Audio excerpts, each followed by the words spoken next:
Buckle Up Georgia is back on the road, and this week we went to North Gwinnett High School to show our VR crash to football fans of all ages. What I saw in the video was we had some crash test dummies and they weren't buckled up in the seat, and it was basically kind of veering off the road to where the control of the car was lost, and then it rolled a few times.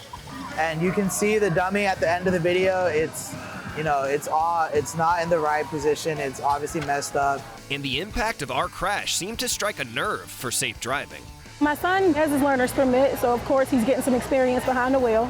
Although he always wears his seatbelt, I do have anxiety just because he's a teenage boy. It's a little bit nerve-wracking as I have a 15-year-old that's learning how to drive, so we're constantly trying to warn him about safety and being defensive drivers and cautious, wearing their seatbelt. But one high school student already learned the importance of wearing his seatbelt. I was in a car accident, and luckily, thank God, I had my seatbelt on.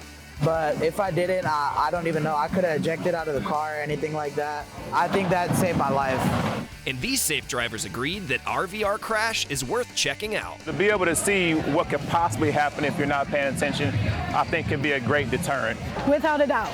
Everybody needs to watch it. Period, point blank in the discussion. You can also check out our VR rollover crash by going to gpb.org/buckleupgeorgia.